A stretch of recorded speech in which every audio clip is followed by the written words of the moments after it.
गीता में अर्जुन को स्वयं भगवान कह रहे हैं कि उस परमेश्वर की शरण में जा, उसके लिए उन संतों के पास जा जो तत्वदर्शी हो। इसी प्रकार हजरत मोहम्मद को उनका अल्लाह कह रहा है कि कोई और पूर्ण परमात्मा है, उसको पाने के लिए उन तत्वदर्शी संत की तलाश कर।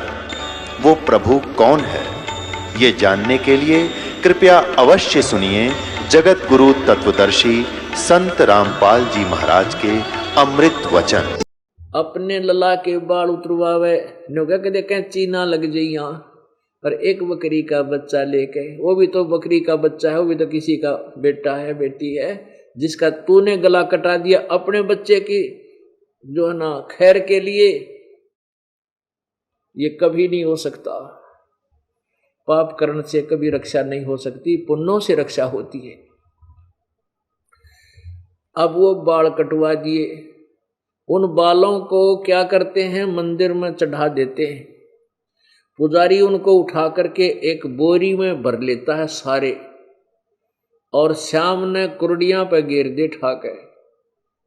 अब वह बाला ने के मां शर्मा मारेगी वह माता, और कौन से वो बैंक में जमा कराने के हैं, वह पुजारी बैंक में जमा कराएगा, उसने बाहर फेंकने हैं। आप क्यों ना काट के अपने घर पे डाल दो, उसने कहीं डालो। उन्हें जाना रद्दी के कुर्डियों पे है, गंद में डालना उन बालों को। तो परमात्मा हमें इस अज्ञान से हटा के तत्व ज्ञान के आधार से सतभक्ति प्रदान करना चाहते हैं, ताकि तुम्हारा कल्याण हो सके। फिर क्या बताते हैं, काचा पाका भोजन बना के माता धोकने गईया, उस माता ऊपर कुत्ता मुते ओ क्यों ना मर गईया, रे भोड़ी सी दुनिया गुरु बिन कैसे सरिया।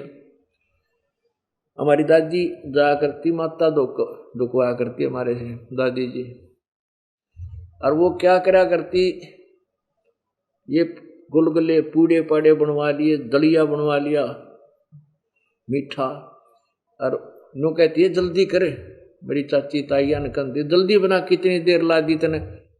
वो नो कहती वह पक्या अच्छी तरह ना बनाने वाली, बना देने काचा पाका जल्दी करे, वारो है फिर खेत में जाना है। तो दादी ने बेरा था कुत्त्या ने खाना है, और माता कौन सी खाओगी, पर डरते वह परंपरा पड़ रही थी। वो ले जाते काचा पाका बनाकर वहां माता के उस पर डाल देते। वो माता कितनी थी, एक तो माता वो थी जो गुड़गामे वाली, उसी का प्रारूप है, बार बार वहां ना जाना पड़ेगा। अपने किसी खेत में या घर में 4 ईंट ला के ऐसे और छोटी सी मंडी बना लेते थे, या कहीं बाहर एक कॉमन स्थान पर एक गांव के अंदर बना देते थे बनी में। तो वहाँ क्या होता था, एक छोटा सा मंदिर बना रखा होता था, जिसमें 2-4 कुत्ते आराम तो बैठ जाएं इतना के, और एक चबूतरा सा बना रखा होता उसके चारों तरफ। वहाँ पूजा करने जाया करती हमारी दादी ताई हमें ले करके, और वो तो गुलगुले घेर कर नीचे उतरे को नहीं, दड़िया पूड़े इतना कुत्ते 4 चड्डे उसका चोकर देकर, और लड़े एक दूसरे और खाओ उस माता का तो नंबर भी ना आने, उस पर चलते समय मुँह ठिकावे माता के शर्म। तो परमात्मा कहते हैं, रे बोड़ी सी दुनिया, काचा पाका भोजन बना के माता धोकने गईया, उसको माता ऊपर कुत्ता मुते ओ क्यों ना मर गईया। तू तो उस माता ने इसी शेर मान रही, अकिया तेरे घर में सुख रहेगी, उस पर मुते कुत्ता, वह उसकी टांग क्यों ना तोड़ देती। यदि वहाँ कोई देवी है तो इतनी बेशर्मी में सहन करेगी। अब बुढ़िया की चोटी में कुत्ता मुत्ता 2 मारा मोगरे ठाक है, वह जीवित है, और वो उस जिसने तुम माता मान रही, जिस तक खैर मांगने जा, हर वह चसकती भी कोई ना, देखी सी आंख बंद हो रही थी। ये मेरे दाता जीवित बाप के लट्ठम लट्ठा और मुँह गंग पुचैया, जब आवे आसुज का महीना, वो कौआ बाप बनाइया, रे भोड़ी सी दुनिया गुरु बिन कैसे सरिया। ओहो, अब पिताजी जीवित हैं, उनकी सेवा करो, हैं उनकी आज्ञा का पालन करो, ताकि वो खुश हों तुम्हारे थे। जब पिताजी भेजेगा, इशार पावेगा जींद बा लड़का, है, फिर वो उसको जले जा उसका खून, तू वहां क्यों नहीं गया, तने यूं नहीं करा, तने के पड़ी, माफ कर लूंगा। यानी जीव जब इतने तो बाप की एक नहीं माने है, उसके साथ खस्से जागा, सारी उल्टी सुल्टी बात करेगा, और मरने के बाद फिर कुल के लोग इकट्ठे करके न्यों तेरे पिता की गति करा का गंगा में, गंगा मस्ती गेर का ना, तेरे बाप की मुक्ति नहीं होगी। क्योंकि जीवित बाप गिर लट्ठम लट्ठा और मुए गंग पुचैया, और फिर आवे आसुज का महीना, फिर कौआ बाप बनैया रहे बड़ी सी दुनिया। अब क्या बताते हैं, नर से तीतू पशुआ की जय गद्दा बैल बनाई, ये 56 भोग कहाँ मन बोरे, कहीं कुरडी चरने जाई। प्रेत शिला पर जा बिराजे पितरों पिंड भराई, बहुर श्राद्ध खान को आए, काग भये कल माही। अब क्या करते हैं, श्राद्धों का मौसम, युवासुज का महीना चला गया कनागतों का, जिसमें श्राद्ध निकाले जाते हैं। 16 दिन सिलेक्ट कर रखे, उन 16 दिन आसोज में, आसोज की अमावस्या से लेकर पूर्णमासी तक ये 16 दिन सिलेक्ट कर रखे हैं। और जिस दिन भी कोई पिताजी की मृत्यु हुई है, भाई प्रथमा को, द्वितीया को, तृतीया को, चतुर्थी को, या पंचम, छठ को, आठम को, जिस दिन भी, तो इन 16 दिनों के अंदर उसी दिन उस पिता के श्राद्ध निकाल दो, तो क्या हो जाएगा कि पिता की गति हो जाएगी। पहले तो पिंड भरवावें कि इसका गया में जाकर पिंड भरवा का हो, ताकि इसकी गति हो जाए, पिंड भरवा दिए। फिर कहीं श्राद्ध निकालो, प्रेत शिला पर जा बिराजे पितरों पिंड भराई, न्यों के पितर के पिंड भरा दिए, वो प्रेत शिला पर चला गया। बता के कला टूट गया, भूत है तो भूत ही तो रहा, प्रेत शिला पर बैठ गया। फिर क्या कहते हैं कि आसुज के महीने में जब श्राद्ध निकालते हैं, उसका एक दिन वो गुरुजी आएगा, बढ़िया खीर हलवा पूरी बनवाएगा, और बनवा के सबसे पहले छत पर रखेगा और कहेगा देखना ऊपर रख दो। अब तो रखते ही कौवा आवेगा, और कौवा उसको उनके मोहन भोग को खाएगा। तो फिर गुरुजी क्या कहेगा, अगर देख लग गया तेरे पिता को भोग, के बेरा हो सकता कौवा ही बन गया हो। अरे तेरा गजब हो। अब कहां से पिता की गति कराने लगे थे, पहले अस्थि उठाओ, पिता की गति हो गया, गंगा में डाल काओ, फिर 13वीं बनाओ, 13वीं करो, किस लिए पिता की गति हो जाएगी, फिर महीना करो, फिर 6 माही करो, और फिर वर्षी करो, किस लिए, पिता की गति करने के लिए। और फिर पिंड भरवाओ, फिर श्राद्ध निकालो, किस लिए, पिता की गति करने की। अरे वो पिता कौवा बना दिया कि हो सकता तेरा पिता कौवा बन गया हो, देख लाग गया ना भोग, और हम राजी होते हो, ठीक है कौवे ने भोग लगा दिया, पिताजी ने भोग लग गया। अरे तेरा गजब भैया। जीवित बाप के लट्ठम लट्ठा मुआ गंग पुचैया, जब आवे आसोज का महीना, वो कौवा बाप बनाया रे भोड़ी सी दुनिया, सतगुरु बिन कैसे सरिया। आसुज के महीने में कौवा बाप बना, वो बाप कौवा बनाकर छोड़ दिया गति करान वालों ने। अब क्या बताते हैं, जय सतगुरु की संगत करते, ये सकल कर्म कट जाई। जय सतगुरु की संगत करते, सकल कर्म कट जाई, अमरपुरी पर आसन होते, जहां धूप ना छाई। जय सतगुरु की संगत करते, यानी परम संत तत्वदर्शी संत तुझे मिल जाता, ये सारे झंझट मिट जाते, और अमरपुरी में तेरा ठिकाना होता सतलोक के अंदर। गीता जी अध्याय नंबर 18 के श्लोक नंबर 62 में कहा कि अर्जुन तू सर्वभाव से उस परमेश्वर की शरण में जा, जिसकी कृपा से तू परम शांति और शाश्वत स्थान, अमरपुरी, अमर स्थान, अमर लोक, अमरपुरी पर आसन होते जहां धूप ना छाई, जहां तुझे कोई कष्ट नहीं था वहां तेरा ठिकाना बनता। अब क्या बताते हैं, ये सारी कुछ कहानी सुनाकर परमात्मा हमें ये याद दिलाना चाहते हैं कि जो साधनाएं आप करते हो, प्रथम तो आप राम नाम लेते नहीं, इच्छा ही को ना बनती किसी की, और कोई पुण्यात्मा पूर्व संस्कार से कहीं भक्ति की तरफ लगती है तो उसको दिशा ठीक नहीं मिलती, वो अपने मनुष्य जीवन को बर्बाद करके चला जाता है। और जब साधना हमें मिलती है परमात्मा की तो फिर हमें सर्व सुख प्राप्त होते हैं, हमारा मोक्ष हो जाता है। अब जैसे हम ये श्राद्ध निकालते हैं तो श्राद्ध कहाँ से लिए हमने? अपने पुराणों से हमने श्राद्ध निकालने का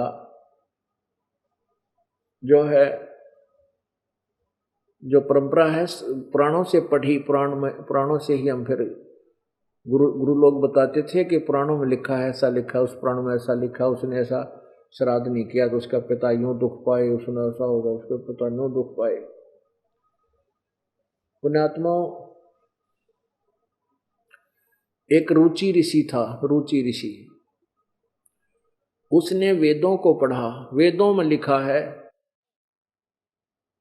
कि मनुष्य जीवन दुर्लभ है और मनुष्य जीवन प्राप्त करके एक परमात्मा जो कुल का मालिक है उसके अतिरिक्त किसी आन उपासना नहीं करनी चाहिए, ना कोई कर्मकांड करना चाहिए, ये जैसे श्राद्ध शुद्ध निकालना, तीर्थ बर्मन आदि, केवल एक परमात्मा की साधना करनी चाहिए, वही पूर्ण मोक्षदायक है और उसकी भक्ति अनन्य मन से करनी चाहिए। तो उस पुण्यात्मा ने जैसा भी विचारों वेदों को समझा उसके आधार से उसने ब्रह्मचर्य का पालन किया और वेदों अनुसार जो भी उसको साधना की प्राप्त हुई थी कर रहा था। उसकी 40 साल की उम्र हो गई थी, 40 वर्ष की। तब उसके 3 पहले के 4 पिताजी, दादाजी, परदादाजी और चौथा दादाजी, ये 4 पितर दिखाई दिए। उन पितरों ने कहा कि बेटा तू शादी करवा ले, तू विवाह क्यों नहीं करवाता, आप शादी करवाओ और हमारे श्राद्ध निकाल लो, हम अधोगति को प्राप्त हो रहे हैं यदि तू हमारे श्राद्ध नहीं निकालेगा। अब रुचि ऋषि सामने ऊपर आकाश में अपने 4 दादा, पिताजी, दादा, परदादा और चौथे दादा को देखकर एकदम सहम गया, प्रभावित हुआ, हाथ जोड़कर कहने लगा कि हे पितामहो, वेद में इस कर्म कांड को यानी जो श्राद्ध आदि आप करने को कह रहे हो इसको तो अविद्या लिखा है कि मूर्खों के काम है ये करना, फिर आप मुझसे क्यों करवा रहे हो, ऐसे कर्म में मुझे क्यों लगा रहे हो। और पितर भी स्वीकार करते, कहाँ बेटा, वेदों में इसको अविद्या ही लिखा है, फिर भी ऐसा है वैसा है, तगड़मबाजी मारते हैं, कोई बात हुई। एक राजा का संविधान है, राजा का विधान है कि ऐसा करोगे तो तुम्हें ये सजा मिलेगी, जैसे किसी ने किसी की हत्या कर दी तो उसको सजा मिलेगी, 20 साल की कैद होगी।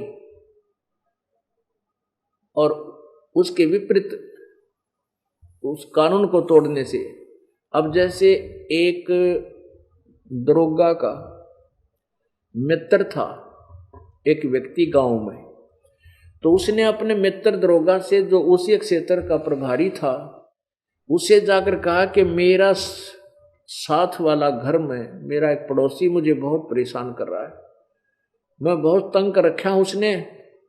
तो उस दरोगा जी ने कहा उसके मित्र ने कि तू मार उसका लठ, माफ देख लूंगा।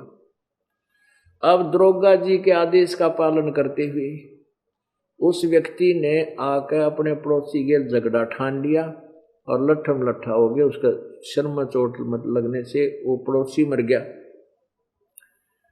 अब पड़ोसी मर गया तो राजा का विधान टूट गया, तो उसको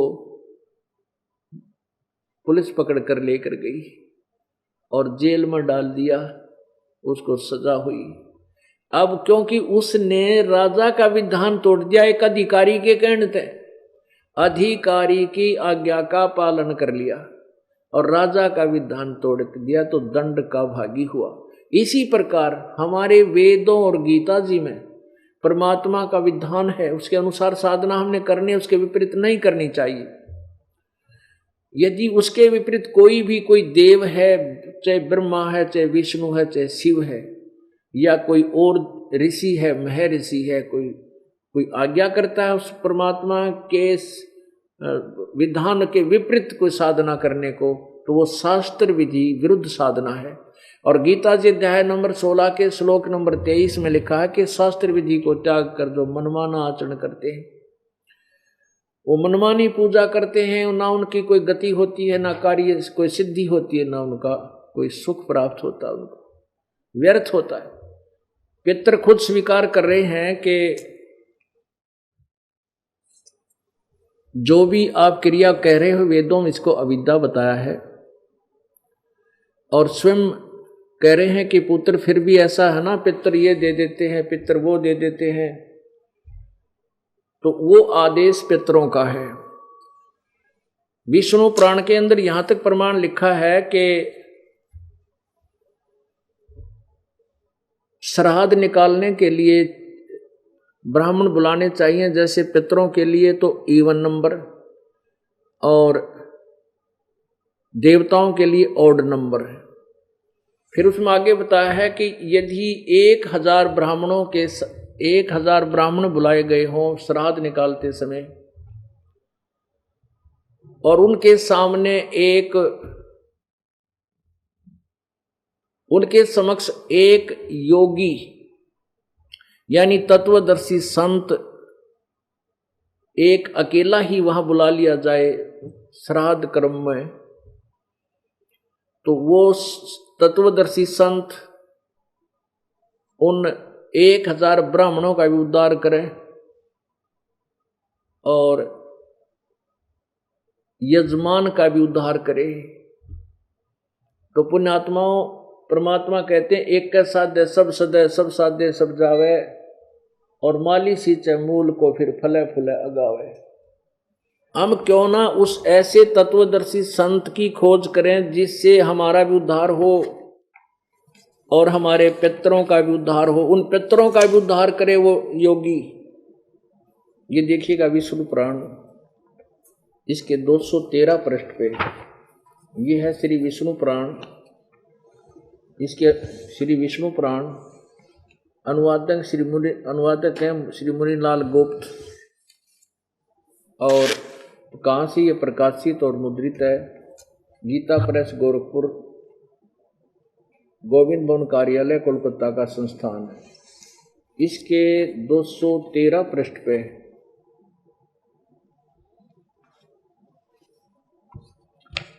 ये देखिएगा, पृष्ठ नंबर 213 और तृतीय अंश, अध्याय नंबर 15 और 16, ये 16 में है।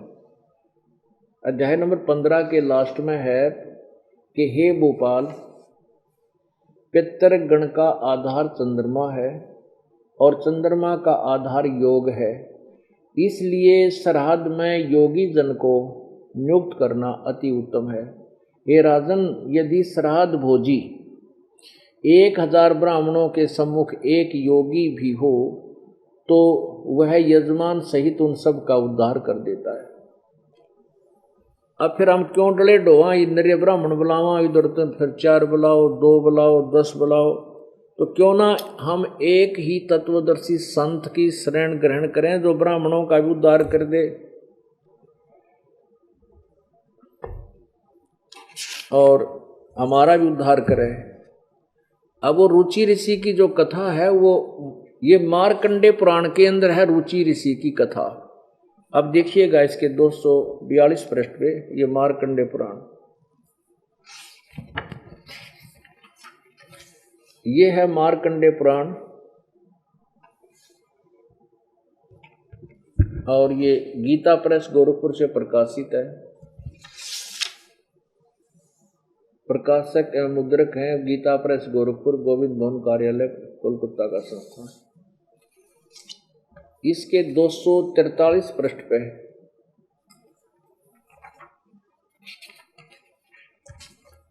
ये देखिएगा, 242 पृष्ठ से प्रारंभ होता है संक्षिप्त मार्कंडेय पुराण। नीचे रोच्य मुनि की उत्पत्ति कथा। रोच्य मार्कंडेय जी कहते हैं, ब्राह्मण पूर्व काल की बात है, प्रजापति रुचि ममता और अहंकार से रहित इस पृथ्वी पर विचरते थे। उन्हें किसी से भय नहीं था, वे बहुत कम सोते थे। उन्होंने न तो अग्नि की स्थापना की थी, न अपने लिए घर ही बना रखा था। वे एक बार भोजन करते और बिना आश्रम के रहते थे। उन्हें सब प्रकार की आसक्तियों से रहित एवं मुनिवर्ती में रहते देखकर उनके पितरों ने उनसे कहा। पितर बोले, बेटा विवाह स्वर्ग और अपवर्ग का हेतु होने के कारण एक पुण्यमय कार्य है, उसे तुमने क्यों नहीं किया? गृहस्थ पुरुष समस्त देवताओं, पितरों, ऋषियों और अतिथियों की पूजा करके पुण्यमय लोकों को प्राप्त करता है। अब देखो, एक गृहस्थ पुरुष समस्त देवताओं, पितरों, ऋषियों और अतिथियों की पूजा करके पुण्यमय लोकों को प्राप्त करता है, मोक्ष नहीं। वह सभा के उच्चारण से देवताओं को सवधा, शब्द से पितरों को तथा अन्नदान बलि वैश्वदेव आदि से भूत आदि प्राणियों एवं अतिथियों का उनका भाग समर्पित करता है।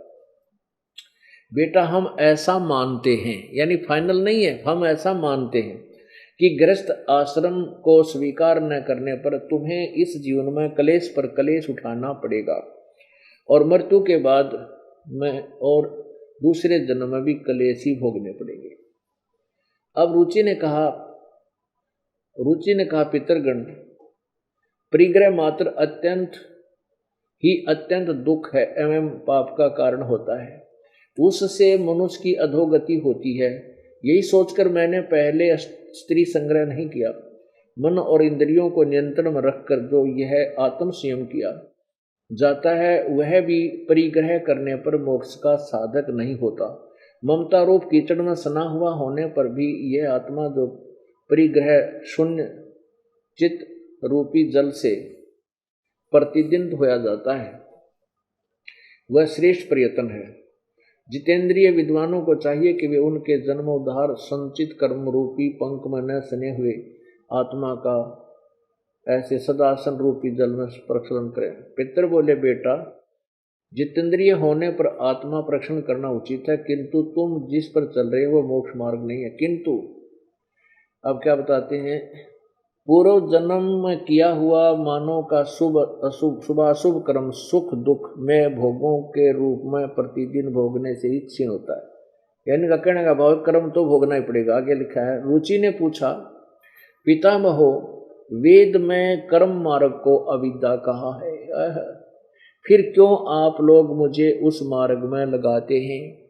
जो मुझे तुम श्राद्ध आदि निकालने के लिए कह रहे वो तो वेद में अविद्या कहा है, फिर क्यों आप मुझे इस पाप में लगाते हो, इस मार्ग में लगाते हो? पितर बोले, ये सत्य है कि कर्म को अविद्या ही कहा गया, इसमें तनिक भी मिथ्या नहीं। फिर कुआं पड़ जाओ तुम।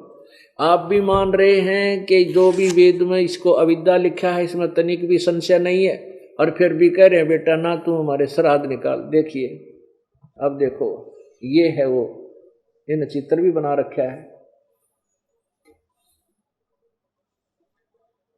ये रुचि ऋषि और आकाश में ये 4 पितर दिखाई दिए। ये भी पहले ऋषि थे, ये करके काम अपना क्रम बिगाड़ गए ने, दुनिया के खा टिकड़े श्राद्ध कटवा कर आप भी भूत बन गए और बेटे नोर सलाह दे रहेगा ना तो भी इससे काम में आ जा। जबकि गीता जी अध्याय नंबर 9 के श्लोक नंबर 25 में लिखा है कि भूत पूजनीय भूत बनेंगे, पितरों को पूजने वाले पितर बनेंगे, और देवताओं के पूजने वाले देवताओं को प्राप्त होंगे, मेरे पूजने वाले मुझे प्राप्त होंगे। अब पितर पूजने वाले पितर बनेंगे, ये चारों पितर बन गए। वही क्रिया इनके दिमाग में गूंज रही थी, घूम रही थी, उसी को सत्य मान रहे थे। अपने पुत्र को भी उसी नरक में डालने की चेष्टा कर रहे हैं। आगे देखा ये 244 पृष्ठ पे रुचि ने कहा, पितरो अब तो मैं बूढ़ा हो गया हूं, भला मुझको कौन स्त्री देगा? इसके सिवा मुझ जैसे दरिद्र के लिए स्त्री को रखना बहुत कठिन कार्य है। पितर बोले, वत्स यदि हमारी बात नहीं मानेगा तो हम लोगों का पतन हो जाएगा और हमारी भी अधोगति होगी। तेरा गजब भाई, अरे भूत बन रहे इस तागौर के गति अधोगति होगी तुम्हारी, आखिर हो रही यार, फिर भी नो क्या हमारे श्राद्ध निकाल दे। अब परमात्मा अपनी अमृतवाणी बताते हैं, गुरुआ गांव बिगाड़े संतो गुरुआ गांव बिगाड़े, ऐसे कर्म जीव कहला दिए ईब झड़े ना जाड़े। अब इनको कोई समझावे कि भाई ये काम ना करो, ये पत्थर मत श्राद्ध मत निकालो, तो कति नहीं मानती बोली आत्मा। नो कह देख हम अपने पिताजी के लिए ये भी नहीं कर सकते? रे भले आदमी हो, जब आपके माता या पिता जीवित थे वो दिन में 2 बार तो कम से कम आहार करते थे, और अब मरने के बाद एक तरफ तो कहो वे भूखे रहते हैं इसलिए उनको आहार कराना चाहिए हैं, और वो जो 1 वर्ष में 1 दिन छठ या सातम ने श्राद्ध निकाल दिया, तो इससे सिद्ध हो गया कि तुम्हारे पिताजी तृप्त हो गए, 1 वर्ष के लिए छक गए वह। या भी अकल मार रखी हमारी। रे 1 दिन में श्राद्ध करने से क्या तेरे पिताजी का पेट भर गया? यदि तेरा पिता कौवा बन गया तो प्रतिदिन 2 रोटी तोड़ के और ऊपर छत पर रख छोटे टुकड़े बना के, तेरा पिता कौवा तो बनवा दिया इन्होंने, कम से कम उसका पेट तो भरा रहे। डेली डाल 2-4 रोटी, चिड़िया बन रहा हो चिड़िया खा लेगा, भाई कोई काबर बन गया काबर बन के खा लेगा, कोई कीड़ी बन गया होगा कीड़ी का मुंह पड़ जाएगा। ये कैसे होगा कि तेरा पिताजी स्वर्ग में है और वहां उसको आहार नहीं मिल रहा? पितरों को स्वर्ग में कौन जान देगा, वह पितर लोग अलग होता है। तो क्या बताते हैं, गुरुआ गांव बिगाड़े संतो गुरुआ गांव बिगाड़े, ऐसे कर्म जीव कहला दिए ईब झड़े ना जाड़े। नर से तीतू पशुआ की जय गद्दा बैल बनाई, जैसे पिंड भरवाते हैं, और पिंड भरवाने से क्या होता है, भूत जूनी छूट गई और गद्दा बन गया। बता के मुक्ति करवा दी। भूत जूनी वहां छूटे है पिंड पर दान करंत, दास गरीब जिंदा कह नो मिले नहीं भगवंत। पिंड पर बनवाने थे भगवान नहीं मिलता, उसकी भूत जुन्नी छूट गई, पिंड भरवा दिया तो क्या बनया, वो गद्दा बन गया। फिर क्या मोक्ष करा दिया। तो क्या कहते हैं कि हमने दुख से द्या करता हमारा पीछा छूट गया। वो पिताजी भूत बनके पितर बनके दुखी करा करता, पिंड भरवा दिया तो उसको पीछा छूट गया, वो गद्दा बन गया। कहते हैं फिर पीछा तू पशुआ की जय गद्दा बैल बनाई, ये 56 भोग कहाँ मन बोरे कि तक कुरड़ी चरणे जाई। अब कितना आप मनुष्य जीवन में कितना अच्छा आहार करते हो, भूख लगती है घर पे हो तो खाना खाते हो, कहीं सफर में हो जाते चाय बनवा लो, कोई दूध पीवे कोई फल खा ले, अच्छे चाय समोसे खावें, तुरंत अपना समाधान कर लेते हैं। प्यास लगती है तुरंत हम जलपान कर लेते हैं। और फिर क्या होगा, नर से तीतू पशुआ की जय दीजे बैल बनाए, 4 पहर जंगल में डोले तेरा तो ना पेट भराए। पुण्यात्मा हमें याद है वो बातें अब याद आती हैं जब भगवान ने हमारी आंख खोल दी। इस दास का जन्म किसान परिवार में हुआ और हमारे एक बैल था, उस बैल के पैर में पिछले पैर में खुरों के बीच में एक कील लागेगी, कील अच्छी 1.5 इंच की चोबा कील, एक जो है ना सक्रिय सा था, और वो अंदर घुस गई, उसके ऊपर की कैप को नहीं थी, वह टोपी सी होती है वो टूट गई थी, उसने किसी नालायक ने बाहर फेंक दी गली में, और वो बैल के पिछले पैर में घुस गई। सुबह सुबह अंधेरे में वक्त से लेकर गया था अली। अब वो पैर में एकदम घुस लगी, जल्दी जल्दी कदम रखने से वो और अंदर चली गई। अली ने ध्यान नहीं दिया, सोचा कोई ठोकर सी लगी होगी बैल के और हो जाएगा ठीक, क्योंकि वहां पहले समाधान बताया करते जो बड़े बूढ़े थे कि हाल बैल के पैर में कोई लंग हो जा तो उसने रोक्या नहीं करते, उसको काम को लेते रहे, नहीं तो वो फिर नस पे नस चढ़ जाती है, वह ज्यादा दुखी करती है। इस दृष्टिकोण से हाली ने उसको चलते रखा, रुकने नहीं दिया। वो क्या हो गया कि चल चल के कंकर पत्थर लग के वह अंदर ठुक गई, बाहर भी दिखाई नहीं दे। और सारा दिन जैसे तैसे उस बैल को चलाया। शाम को वो 3 पैरों से चलकर आ रहा है, आते ही बैठ गया, ना चारा चरया ना जलपान किया, आंखों में पानी गिरे, सुबह उठा नहीं। अब सुबह तक उसके पैर में सोजिश आ गई, स्वेलिंग होगी, पूरा पैर सूज गया ऊपर घुटनों तो ऊपर तक। देसी वैद्य होया करते गांव में, कोई एक व्यक्ति बुलाया, पुराना बुजुर्ग सा, वो कहने लगा भाई इसके गोड्डे में घुटने में बाव आया हुआ है, और उस घुटने के ऊपर पट्टी बांधनी शुरू कर दी, गर्म कोई बनू का जैसे भी जड़ी बूटी, कील लगी है नीचे खुर में और ट्रीटमेंट हो रहा है घुटने का।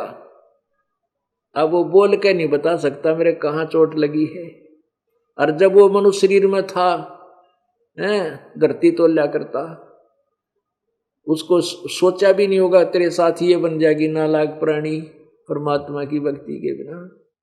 1 महीने के बाद वो वैसे खुर देख लिए थे पहले, हाथ उठ मार के हमारे घर वालों ने भी, देसी वैद्य ने भी, लेकिन वो कील अंदर घुसी हुई थी, निशान भी नहीं था। पीड़ा इतनी जबरदस्त के बैल ना चारा तरह ना जल पीवे।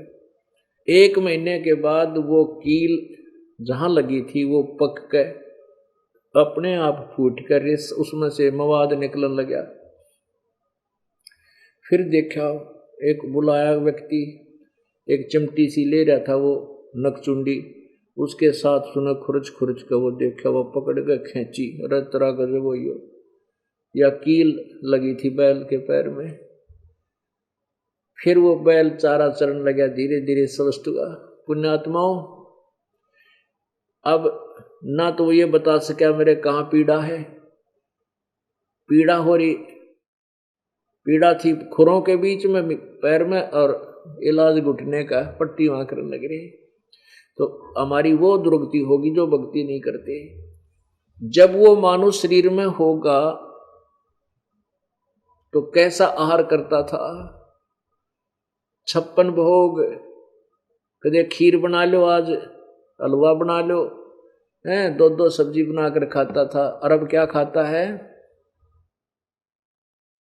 कांदे जुआ जोते कुआ कौंदों का बुझ खावे।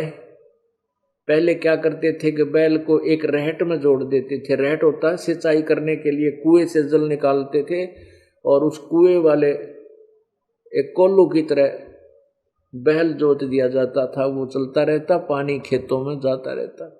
तो उसको सुबह जोत देते थे, दोपहर को 1 घंटा रेस्ट देते थे, उसके लिए सूखा आहार, तूड़ा भूस,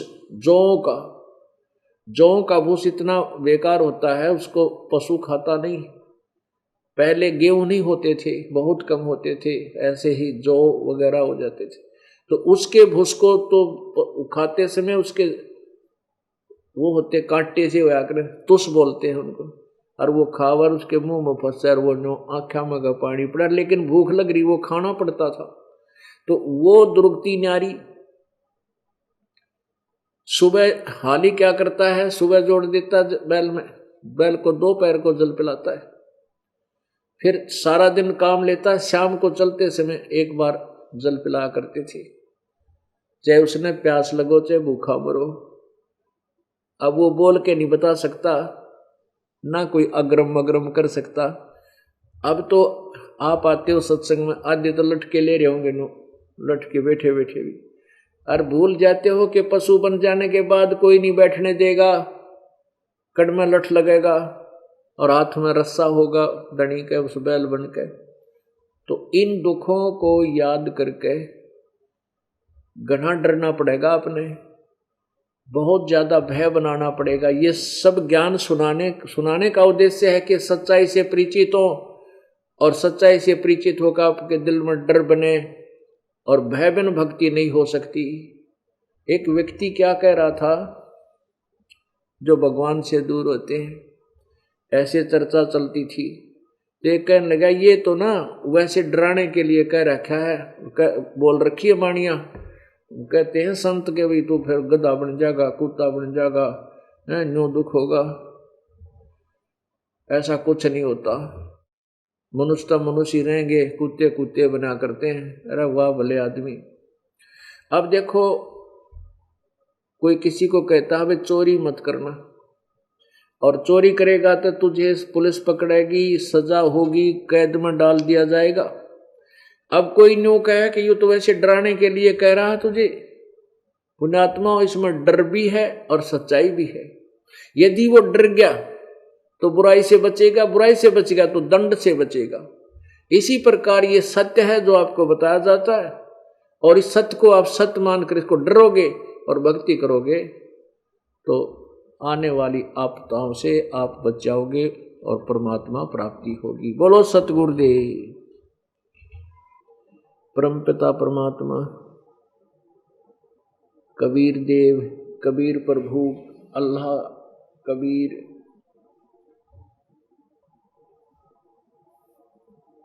ये पूर्ण परमात्मा है, सारी सृष्टि के रचनहार हैं। और ये वही परमात्मा है जो आज से लगभग 600 वर्ष पूर्व पवित्र भारतवर्ष की पवित्र भूमि पर बनारस शहर के अंदर एक लहर तारा तालाब पर कमल के फूल पर शिशु रूप धारण करके प्रकट हुए थे। किसी मां से जन्म ले लिया था, और उनको एक निसंतान दंपति, जुलाहा दंपति, जिनके नीरू और नीमा नाम थे, वो परमेश्वर बालक लीला रूपधारी परमेश्वर को अपने घर ले गए और उनको बच्चे की तरह उनका पालन किया।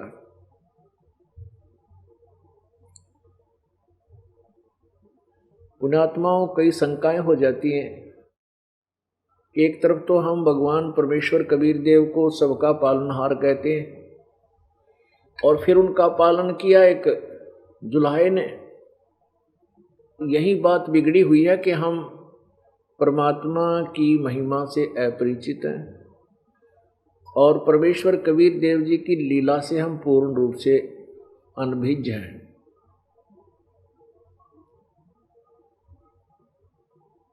कबीर परमेश्वर जी बालक रूप में जब 25 दिन के हो गए, और 25 दिन तक उन्होंने कुछ भी आहार नहीं किया।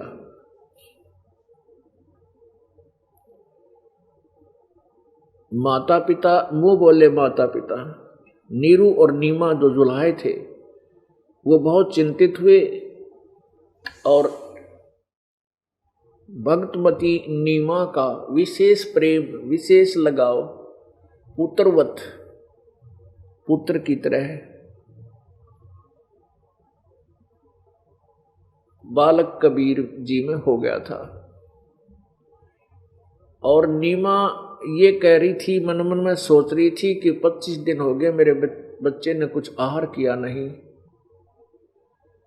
अब ये मरेगा और साथ मैं भी मरूंगी, क्योंकि मैं इस बच्चे बिना जीवित नहीं रह सकती। पहले तो संतान के अभाव में दुखी थी, इतने वर्ष शादी को हो गए थे, बहुत वर्ष, 15-20 वर्ष कोई संतान हुई नहीं थी। अब परमात्मा ने छप्पर पाड़ा था, कमल के फूल पर बालक मिला, अब इस बच्चे में मेरी इतनी ममता होगी है कि मैं इसके बिना जीवित नहीं रह पाऊंगी। इतना विचार कर रही थी और रो रही थी। उसी समय अपनी शिवपुरी ते शिवलोक से भगवान शिव जी आए और एक संत फकीर, एक संत का रूप धारण किया, फकीर का। और वो आकर कहने लगे, माई तू क्यों रो रही है? तब नीमा ने कहा कि मेरी विपदा को सुनकर आप भी रोने लग जाओगे महात्मा, मत सुनो मेरी गाथा को। भगवान शिव जी ने कहा फकीर रूप में, साधु रूप में, कि माई ये कहते हैं कि किसी को अपना दुख बता दे तो हल्का हो जाता है। मैं कुछ ना कर सकूंगा, कम से कम तेरा दुख तो हल्का कर दूंगा। तब नीमा ने रोते हुए बताया कि स्वामी हमारे पहले कोई संतान नहीं थी और मेरे एक दिन मैंने विशेष अर्ज की थी अपने भगवान शिव जी से। उसी दिन उसने मेरी झोली भर दी। लहर तारा तालाब के ऊपर एक कमल के फूल पर मुझे ये बालक पर प्राप्त हुआ। अब कारण क्या था कि वो मुसलमान जुलाहे थे, नीरू और नीमा, और फिर भी भगवान शिव को विशेष रूप से पूजती थी वो नीमा, नीरू और नीमा, अंदर ही अंदर। क्योंकि कुछ ही वर्ष पहले उनको हिंदुओं से मुसलमान बनाया गया था। नीरू और नीमा इनके नाम थे। नीरू का नाम था गौरी शंकर और नीमा का नाम था सरस्वती। ये दोनों ब्राह्मण थे और भगवान शिव के बहुत ही अच्छे श्रद्धालु भक्त थे। शिव पुराण की कथा करते थे और निस्वार्थ करते थे, कोई विशेष पाखंड आडंबर नहीं करते थे। जो स्वेच्छा से कोई दान कर जाता था उससे उनका निर्वाह चल रहा था, और जो पैसा बच जाता था उसको फिर ये धर्म पुण्य में लगा देते थे। संग्रह संचन नहीं करते थे। जिस कारण से आसपास की उस क्षेत्र में, कॉलोनी में अन्य जो नकली ब्राह्मण थे, स्वार्थी थे, जो पैसे के लिए ही सारा कुछ दुनिया को गुमराह करते थे, श्राद्ध श्रुद्ध निकलवाते थे, पिंड भरवाते थे, वो उनकी महिमा घटती जा रही थी और गौरी शंकर और सरस्वती की महिमा उस कॉलोनी में बढ़ रही थी। तो वो ब्राह्मण, हिंदू ब्राह्मण उनसे ईर्ष्या रखते थे। उधर से मुसलमान दाव लगाए रहते थे कि हिंदुओं को मुसलमान बनाया जाए। जब उन मुसलमानों को ये पता लगा, काजी पीरों को, कि इस गौरी शंकर और सरस्वती का कोई ब्राह्मण साथी नहीं है, तो उन्होंने जबरदस्ती उनको मुसलमान बना दिया था। और जो स्वार्थी ब्राह्मण थे उन्होंने डंडोरा पीट दिया था कि ये मुसलमान बन गए हैं, इनको जाति से निकाल दिया है, इनका गंगा में स्नान करना बंद है, पीछे कोई हिंदू संबंध ना रखे। तो उसके बाद उन्होंने क्या सोचा कि अब क्या कार्य करें। पहले तो पूजा जो आती थी उससे निर्वाह हो रहा था, कथा करके जो पैसा आता था। तब उन्होंने विचार विमर्श करके जुलाहे का काम शुरू कर दिया था 10-15 वर्ष पहले, यानी परमात्मा प्राप्ति से 10-15 वर्ष पहले, जब वो मुसलमान बना दिए गए थे। अब वो जुलाहे का कार्य करने से जुलाहा कहलाए, लेकिन हृदय से परमात्मा यानी भगवान शिव जी की चाह न्यों की न्यों बनी हुई थी। ऊपर दिखावा नहीं करते थे पर अंदर से उसी की साधना करते थे। इसलिए भगवान शिव जी कहते हैं, जो जाकी शरणा बसे ताको ताकी लाज, और जल सोही मछली चढ़ जाइए बह जाते गजराज। पुणात्माओं, जो व्यक्ति जिस भी देव की, जिस भी प्रभु की साधना करता है, उसके आश्रित है, वो उसको दिल खोल कर राहत देता है जितनी उसकी समर्थता है। जो जाकी सरना बसे ताको ताकी लाज, और जल सो ही मछली चढ़ जाए वो बह जाते गजराज। अब जैसे जल और मछली का जल से विशेष प्रेम होता है,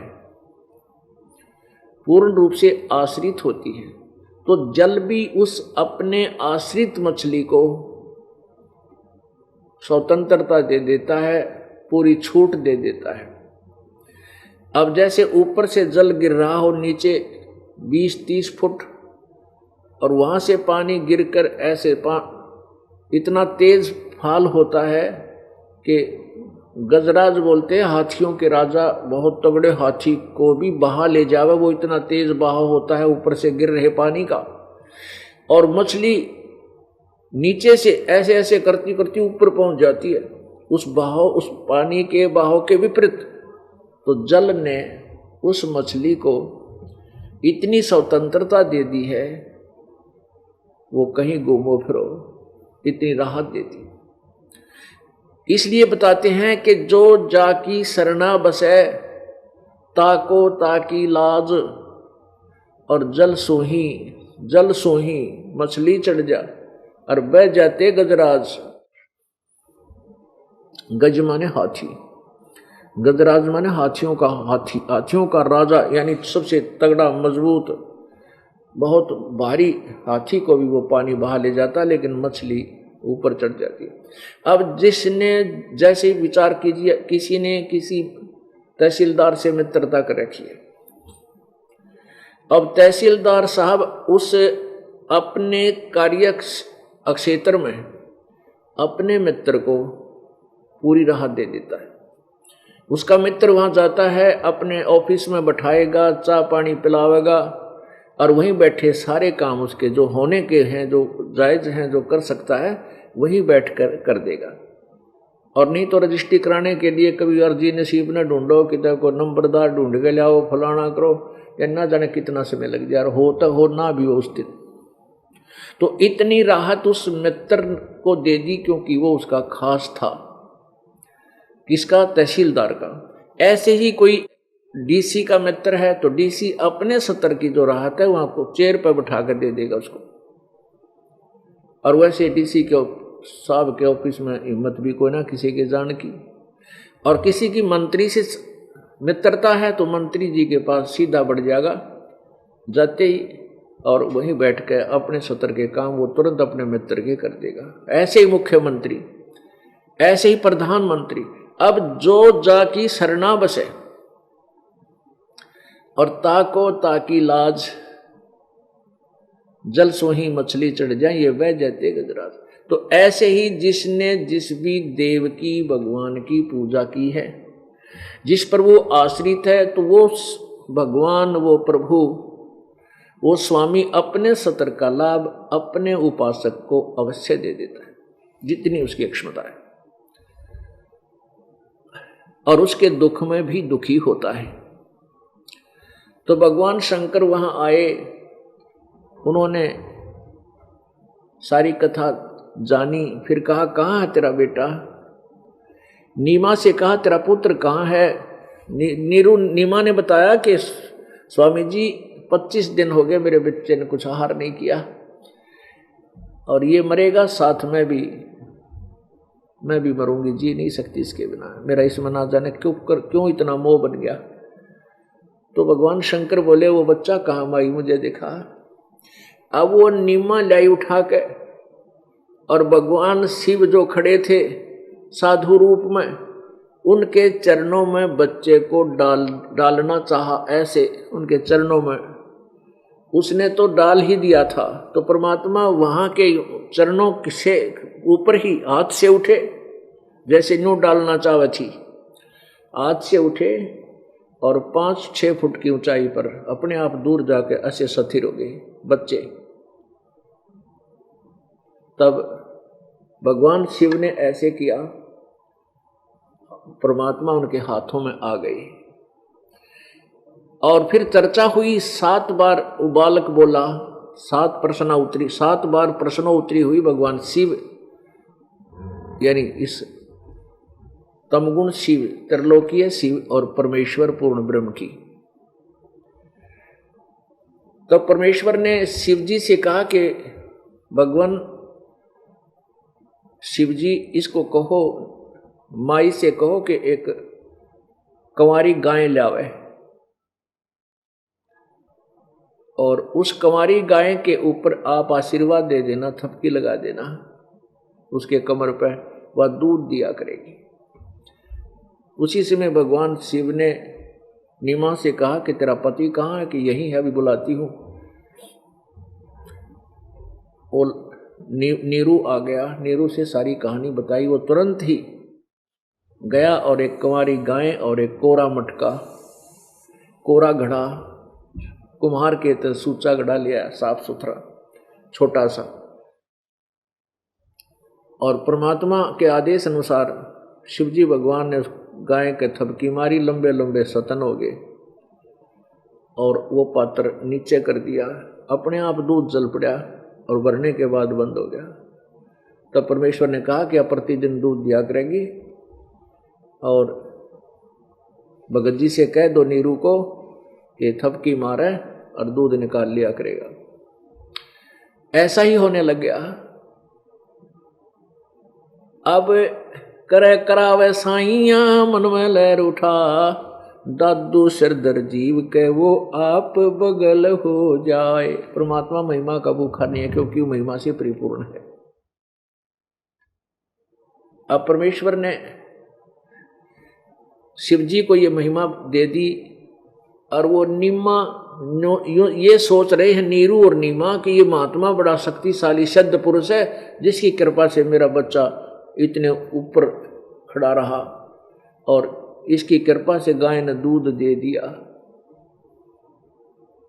अब इतना कुछ करके शिवजी अंतर्ध्यान हो गए, चले गए। अब क्या था, नीरू और नीमा, नीमा तो पहले तो मिलकर कपड़ा बुना करते थे, दोनों मिलकर कपड़ा बुनते थे जब गुजारा होता था। अब नीमा क्या करती है, बच्चे के लिपटी रहती है, वो कुछ काम नहीं करती। नीरू अकेला कपड़ा बुनता था। फिर वो गाय और आगी एक गऊ, फिर उसकी गाय का चारा लाना, उसको काटना, संभालना, यो काम और बढ़ गया नीरू का।